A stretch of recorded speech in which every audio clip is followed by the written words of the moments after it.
নমস্কার।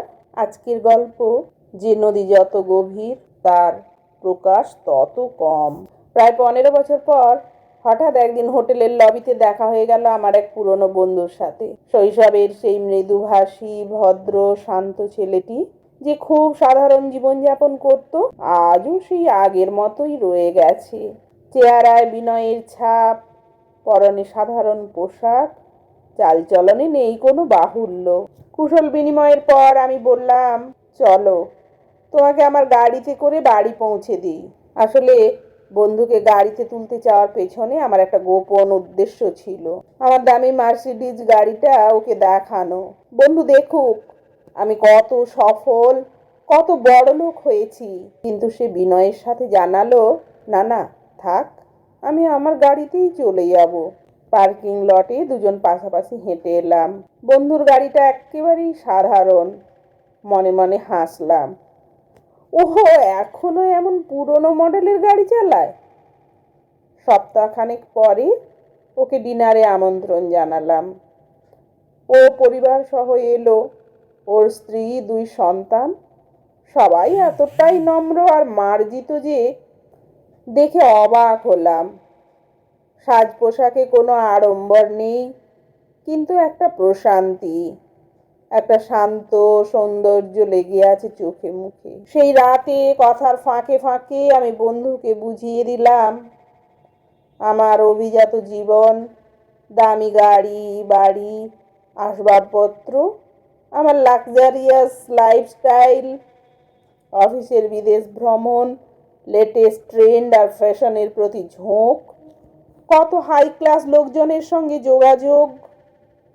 সত্যি কথা বলতে আমি যেন আমার আভিজাত্যকে চোখে আঙুল দিয়ে দেখিয়ে দিতে চাইছিলাম। মোবাইলে একটার পর একটা ছবি দেখাচ্ছিলাম। গল্পের ফাঁকে ফাঁকে আমার অফিসের বিজনেস ডিলের প্রসঙ্গও তুলেছিলাম। কিন্তু ও যেন এসব নিয়ে খুব একটা উৎসাহী না, বরং ওর মুখে তখন অন্য এক আলো।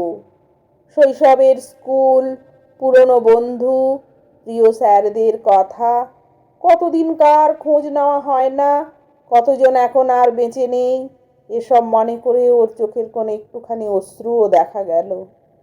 আমি বিরক্তি গোপন না করে বলেই ফেললাম, শুধু পুরনো স্মৃতি আর নীতি কথা মনে করে থাকলে জীবনে এগোনো যায় না। ডিনারের পরে ওরা চলে গেল।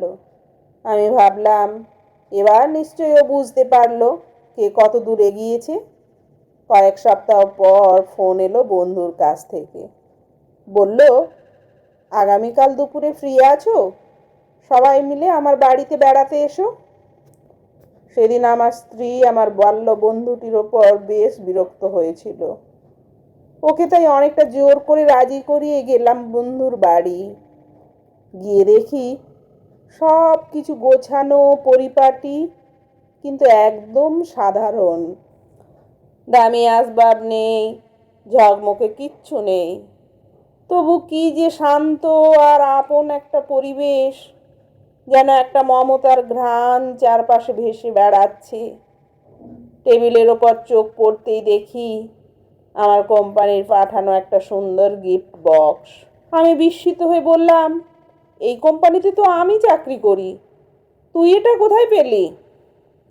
ও হেসে বলল, ডেভিড পাঠিয়েছে। আমি থমকে গিয়ে বললাম, ডেভিড? কোন ডেভিড? David Thomson? সে মাথা নেড়ে বলল, হ্যাঁ, ডেভিড আমার পুরনো বন্ধু। আমরা বহুদিন ধরেই একসাথে ব্যবসা করি। আমি যেন বিশ্বাস করতে পারছিলাম না, এই মানুষটাই আমাদের কোম্পানির 70%-এর মালিক, যার নামে আমরা সম্মানে মাথা নিচু করি। সেই ডেভিড থমসনের পার্টনার এই আমার সেই ছোটবেলার সাধারণ বন্ধু। আমি যেন মুহূর্তেই ভেতরে ভেতরে খুব ছোট হয়ে গেলাম। যে মানুষটিকে আমি আমার দামি জিনিসপত্র দেখিয়ে মুগ্ধ করতে চেয়েছি, সে তো নিজেই আমার চাকরিদাতার বন্ধু, এমনকি কোম্পানির বেশিরভাগ মালিকানাও তার। আমার অহংকার, দম্ভ, গর্ব সব যেন এক নিমেষে ধুলোয় মিশে গেল। গাড়িতে ফিরে স্ত্রীর দিকে তাকালাম, দেখলাম সেও চুপচাপ। আমাদের মুখে কোনো কথা নেই, কিন্তু মনের মধ্যে চলছে অনেক কিছু।